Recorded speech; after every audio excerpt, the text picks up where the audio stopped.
The things that matter in this country have been reduced in choice. There are 2 political parties. There are a handful of insurance companies. There are about 6 or 7 information. But if you want a bagel, there are 23 flavors because you have the illusion. You have the illusion of choice. Right. You don't get the real point. There's no freedom of choice. That's the way you want.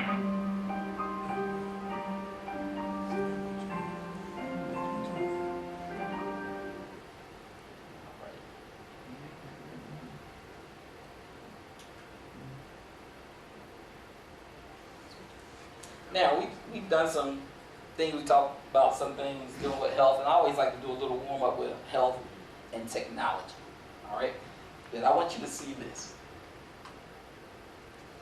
because we got to stay up on this latest technology, what they're doing with technology.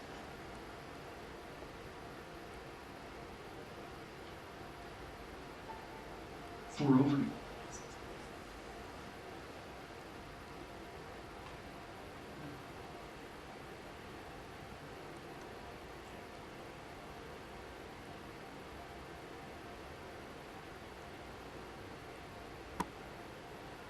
Check this out. it's quite terrifying when you don't have brakes, right? Now we're in Chicago, and I just saw a tweet from Charlie that he's driving up from St. Louis in the car that he's gonna hack. So when we arrive, we're gonna have about 24 hours to mess around with this car, and I believe that these guys are gonna make it work because they're serious professionals and they have a lot of money from DARPA, the research wing of the Defense Department. Now we're in scenic South Bend, Indiana, which happens to be the halfway point between where Charlie Miller and Chris Vlasic, the 2 researchers who are doing this experiment, live. The kind of troubling thing is that I have no idea what they're going to do. The idea is I'm going to drive the car and they're going to do something unexpected. And I asked Charlie what he can do, and he refused to tell me. I think they want to keep it a surprise. We did all the tests ourselves, and we seem to be You're not going to say anything to me, haven't like we want to convince you that we can hurt you without hurting you. you? Okay, perfect. So that's the plan. Only moderately scary. Yeah. It was like, in 308 easy steps, you can get the dash off. And I was like, nah, I just got a screwdriver. Here's where most of the ECUs in the car are. What's an ECU? The computer. So like electronic control unit. So how many ECUs are there? In this one, upwards of 35, something like that, I think. I don't know. Wow. Like a whole, there's ones for almost every different function. I can forge things like, if you look how much gasoline we have right now, see that we have, what, a quarter of a tank? Yeah. I can pretend that we have a full tank, and that even works, you know, while you're driving. I can tell you you're going 199 miles per hour now, even though that's very apparently not the case. Whoa, goes right from... Yeah. So turn the car off and on. Okay. So we just tricked the pre-collision system into thinking something very odd was happening, right? Because I was telling the car we're going 199, and it was like, should I brake? Should I take the seatbelts? What should I do? It went from like 201 mile an hour. It's like, I just ran into a brick wall. Yeah, exactly. I ran into a brick wall at that speed. Yeah, miles per hour is like good. Yeah. Totally off. Oh, can you make it go left now? So if you can like completely stop. So again, if you're going 80 in traffic at this, right? This is going to be. What I'm doing here is I flooded the CAN network with traffic with the speed it didn't know about, and that's why the speedometer read 0. And then I told the car it was in reverse and it was trying to park itself, and therefore it was doing the very heavy jerky motions. If you would have stopped the car completely, you would have seen the wheel do 2 complete rotations in a clockwise direction. This is one of the funnest and most annoying ones. Oh my god. What happens if I can't do anything? Are you guys both buckled up?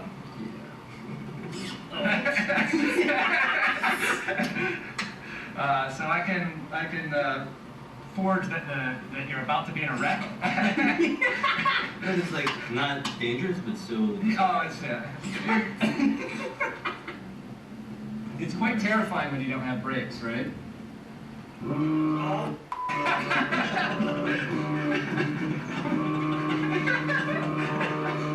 My instinct is just to like jump out the window. Yeah. That's really scary. That's what I almost cried when Charlie did it today. So they can hack into all these different aspects of the car. So this, this technology, some parts of it is okay, but look at what they can do now. If they want to, if they want to get rid of somebody, all they do is hack it, cut their brakes. Now they think that, there's speculation that a reporter was killed like that. He was supposed to expose some information, and next thing you know, he had this crazy car accident. His car went out of control. Well, the technology is already here. They have it. Like, I work on cars. Yeah. And we just had a class at Napa 2 weeks ago, and they were saying that in the class. This guy was training us, and he said they have cars now where, like, if you go on YouTube, they have a lady on there. The car, she goes to work, she gets out the car, she pulls her phone out. There's an app on her phone. She hits it, and the car parks itself. Yeah. And then when she comes out of work, she pulls her phone back out, and the car comes back and picks her up. Well, they have they self-driving have it already. cars now. Yeah. Yeah, they've been testing self-driving cars, and now what they want to do is make a move where all the cars will be like that. It's dangerous. It's a very slippery slope. dangerous. Very dangerous. But this is what the story that the news did. Funny new video that raises real questions about car safety. It's from Wired.com, and it shows how someone could hack into your car while it's on the road and disable it by remote control. ABC's Tom Yamas here with the story. Good morning, Tom. George, good morning. The hackers who did this say there are more than 470,000 vehicles out on the road that are vulnerable right now. They say the threat is real, and now Congress is getting involved. This morning, U.S. senators hitting the hazard button, trying to put the brakes on what you're about to see. Hackers taking over this driver's Jeep Cherokee, gaining complete control on a St. Louis highway and shutting the vehicle down. So we're killing the engine.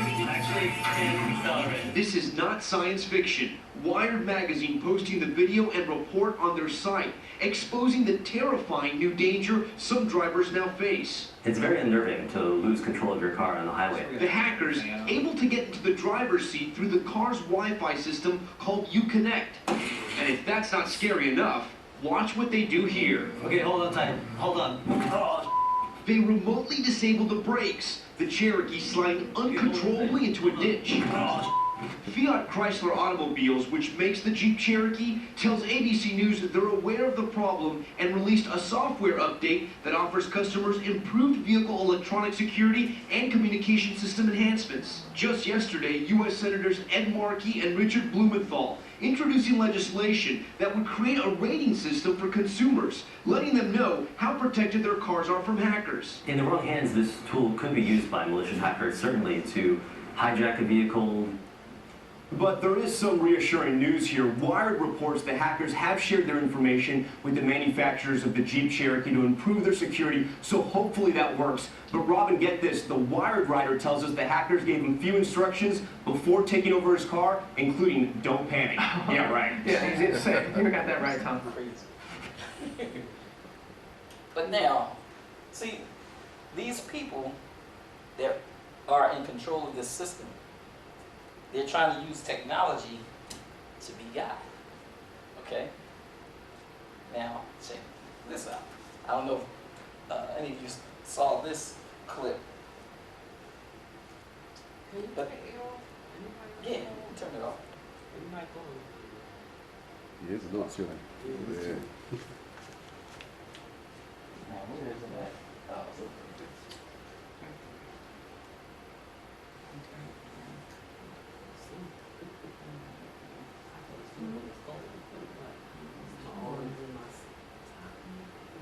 Like it to go.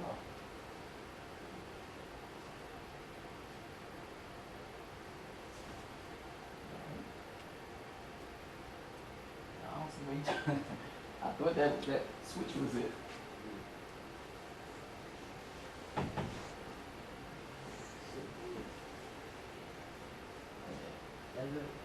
No, I clicked it, but it doesn't seem like that was it.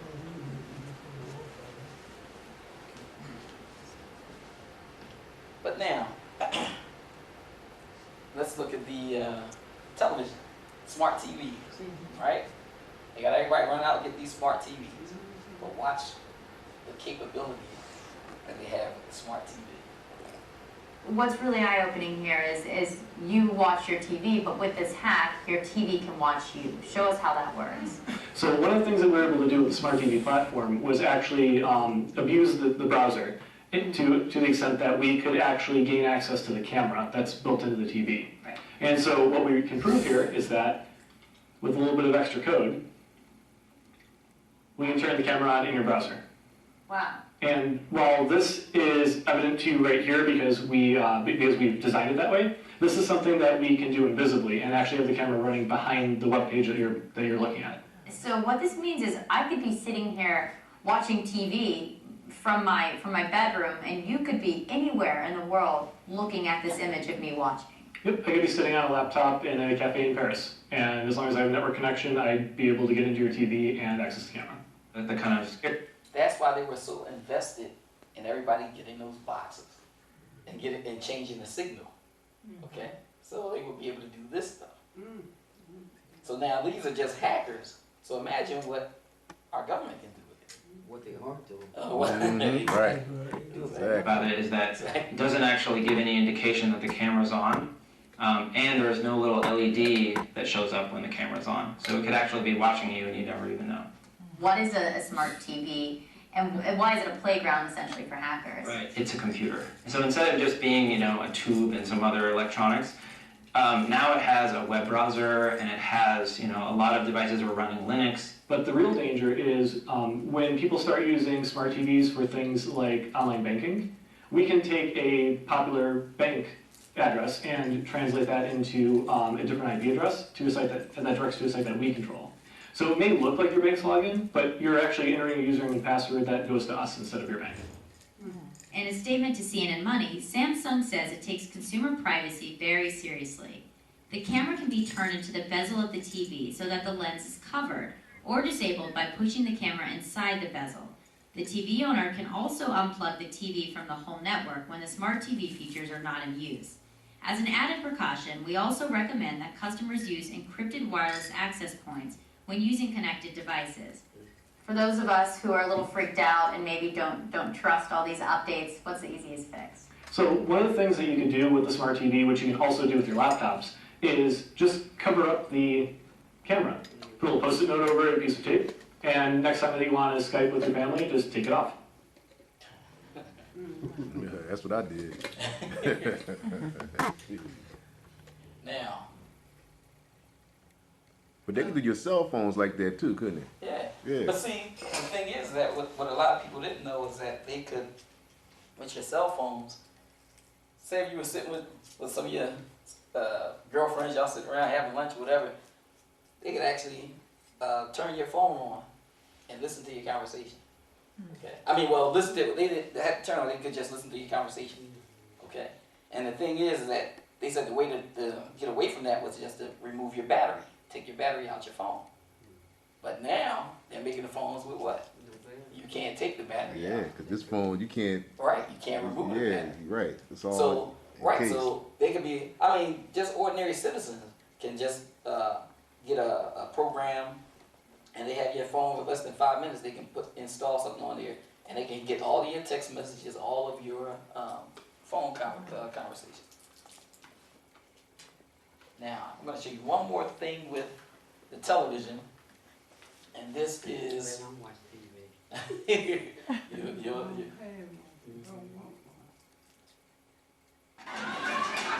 Now, this is the Samsung's new television.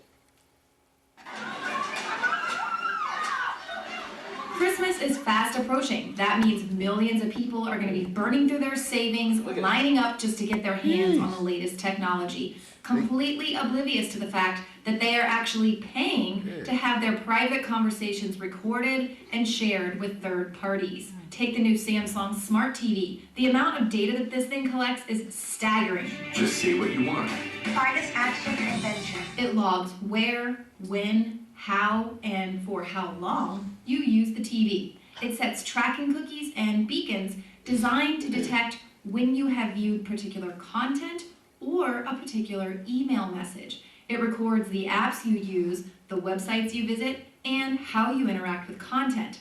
And it, of course, has a built-in camera and microphone with facial and voice recognition for your convenience. But Samsung's new global privacy policy for its line of smart TVs comes with a rather ominous warning. Please be aware that if your spoken words include personal or other sensitive information, that information will be among the data that's captured and transmitted to a third party. In other words, don't say anything private in front of your television. Watching it. So, like I said, they're using technology to try to be all-seeing and all-knowing. Like you already said, they trying to play God. Yeah, that's what the intention is. Okay. Now, at the last presentation we did on control perception, we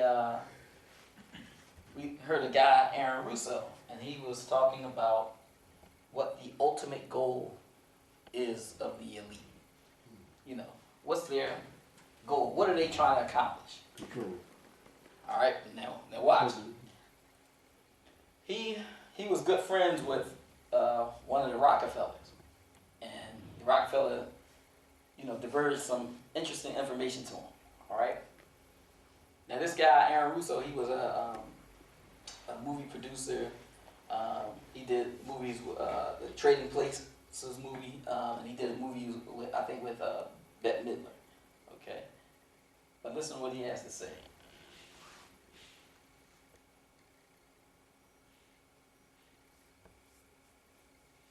Well, government, run by the banking industry, run by the bankers, and they're doing exceptions. The European currency, the euro, and the European Constitution is one part of it. Now they're trying to do it in America with the North American Union, right? And they want to create a new currency called the Amero, right? And the whole agenda is to create a one world government where everybody has an RFID chip implanted in them. All money is to be in those chips, right? There'll be no more cash. And this is getting me straight from Rockefeller himself. This is what they want to accomplish. And all money will be in your chips. And so instead of having cash, anytime you have money in your chip, they can take out whatever they want to take out whenever they want to. If they say you owe us this much money in taxes, they just deduct it out of your chip digitally. Total control. Total control. And if you're like me or you, and you're protesting what they're doing, they can just turn off your chip. And you have nothing. You can't buy food. You can't do anything. It's total control of the people. And that chip's connected to a database that has your purchasing records, what you do, what you sell. Everything is in there, you know? And so they want a one world government controlled by them, everybody being chipped, all your money in those chips, and they control the chips, and they control people, and you become a slave, you become a serf to these people. That's their goal, that's their intentions. Eric, can you be specific about when you met Rockefeller, how it happened in these discussions? I met Rockefeller through a female attorney I knew, who called me up one day and said, one of the Rockefellers would like to meet you. I made a video called Mad as Hell, and he'd seen the video and wanted to meet me, and knew I was running for governor of Nevada. So sure, I'd love to meet him. And I met him, and I liked him, and he was a very, very smart man. And we used to talk and share ideas and thoughts. And he's the one who told me 11 months before 9/11 ever happened that there was going to be an event. Never told me what the event was going to be. But there was going to be an event. And out of that event, We're going to invade Afghanistan to run pipelines from the Caspian Sea. We're going to invade Iraq, you know, to take over the oil fields, establish a base in the Middle East, and make it all part of the New World Order. And we go after Chavez in Venezuela. And sure enough, later 9/11 happened, and I remember he was telling me how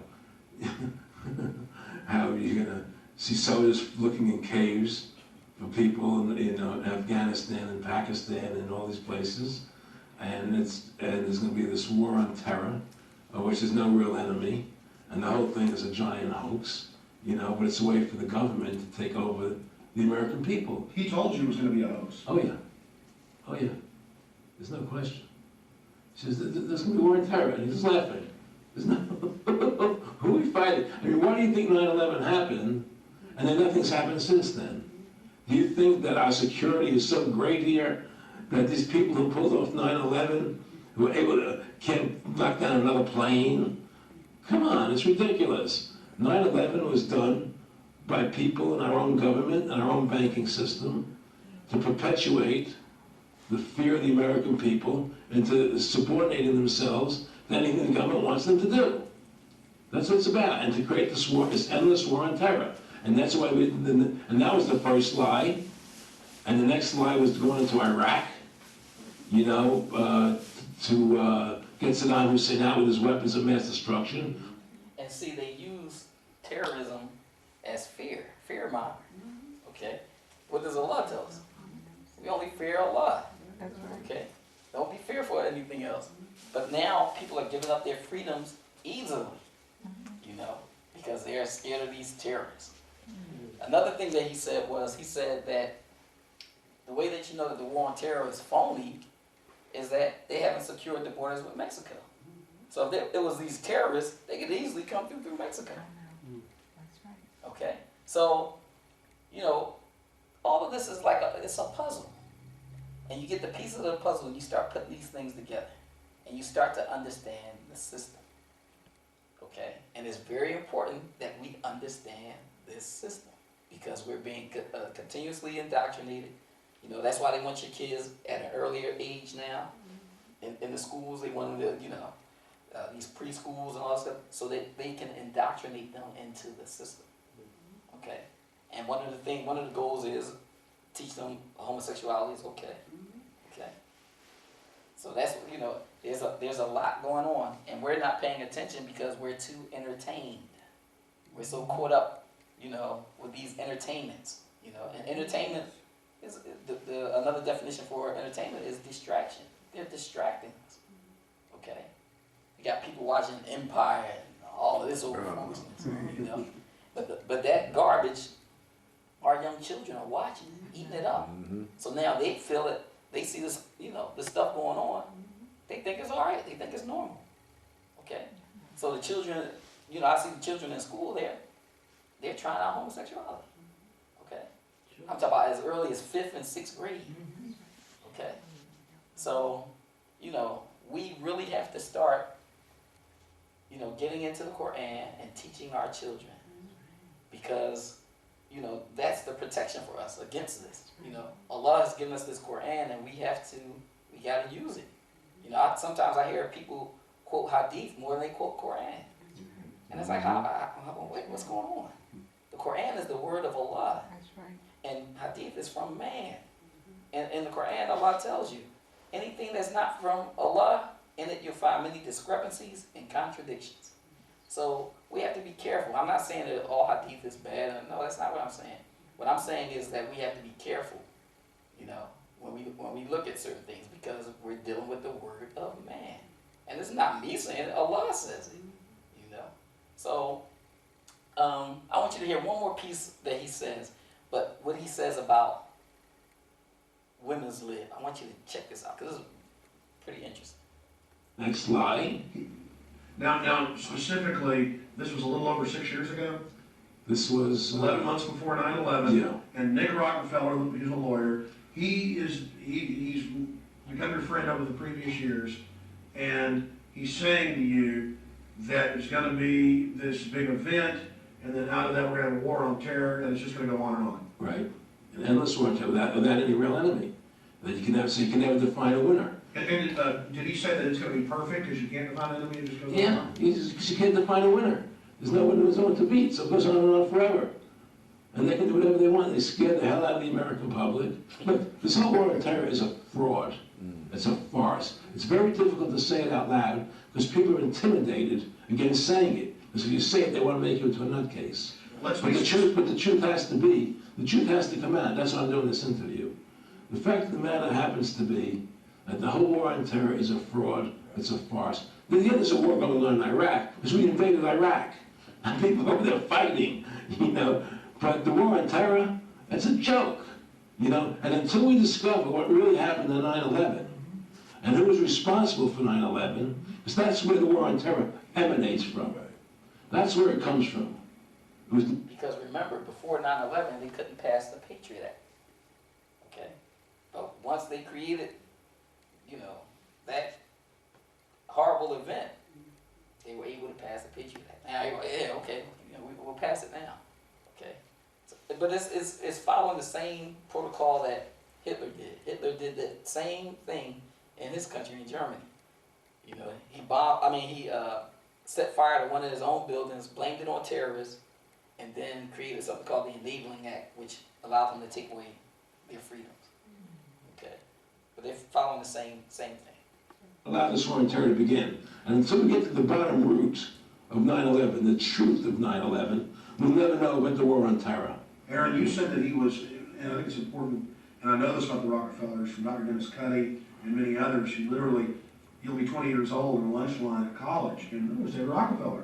And they're experts at recruiting and getting what they call players, and that clearly he was, I want to make it specific and just get you to reiterate what you said last night about you got 30% of the vote, you were having an effect, you made mad as hell, they knew that you started the Constitution Party, they knew that you were somebody who was taking action and getting things done, you already made some big films, had a lot of other successes, so they were trying to recruit you, and didn't it come down to the point of, hey, we are here to recruit you, and don't worry, your chip's going to say, don't mess with us. You know, this guy's, don't touch. Yeah, yes, that did happen. I was definitely being recruited, but it's more subtle than that. Well, in your words, just go through the process, and then what he said. Well, what it is remember, we were friends, and we used to go to my house a lot, we'd have dinner, we'd talk, and they'd tell me about business investments I get involved in, you know, or they would help me with this business investment or that business investment.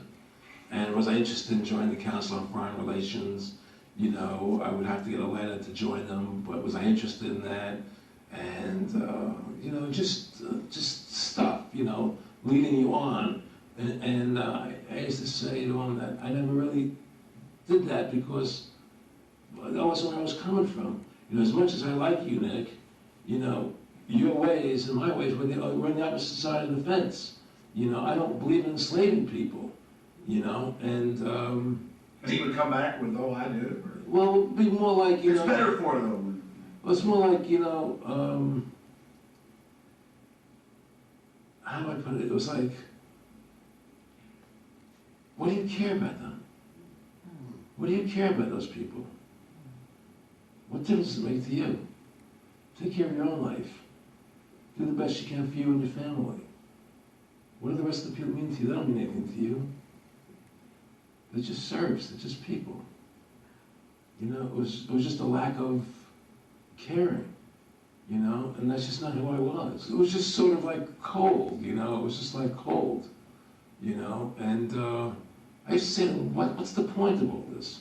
You have all the money in the world you need, you have all the power you need, what's the point?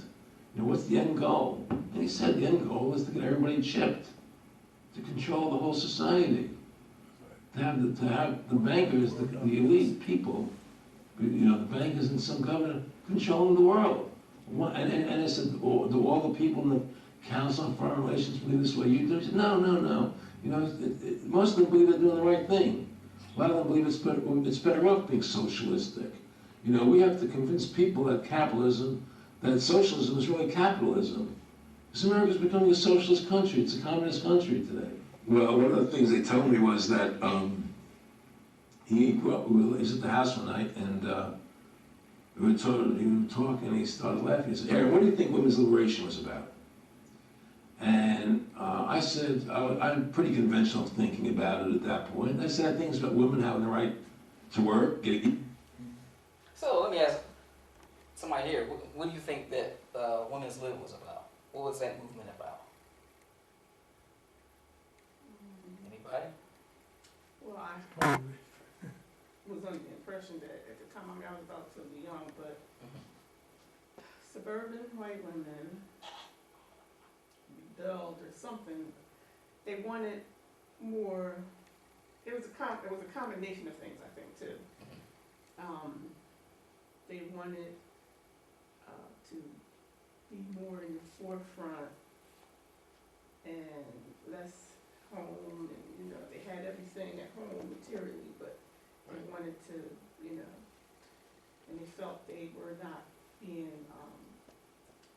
recognized, their rights, something like that. Yeah, no, that was really good, because that's the same thing he thought too. That's the same thing that most of us thought. But now, watch what the guy tells them it was about. Okay. Men, just like they won the right to vote, you know? And he started to laugh. He said, you're an idiot. And I said, why am I an idiot? He said, let me tell you what that was about. We, the Rockefellers, funded that. We funded Women's Lib, you know? And we're the ones who got all of the newspapers and television, the Rockefeller Foundation. He says, and you want to know why? He said, there were two primary reasons. And they were, one reason was we couldn't tax half the population before Women's Lib. And the second reason was, now we get the kids in school at an early age. We can indoctrinate the kids how to think, because it breaks up their family. The kids start looking at the state as the family. You hear this? To destroy the family. Right. And that is exactly what it did. So, you know, Allah gave us a design where, you know, man was supposed to provide for the family, and women would teach the children. So what this system does, it makes the women think right. It makes women believe that the role that Allah gave them is belittling to them. Well, it wasn't. It was in order to make everything move in a smooth transition. You know. So, you know, what they've done is, like I said before, getting your kids early so that they can teach them and instill in them the values that they want them to have. So now you have both parents out working. Who's teaching these children? Because they took the religion away. Okay, and her magazine was, you know, funded by the CIA. Okay.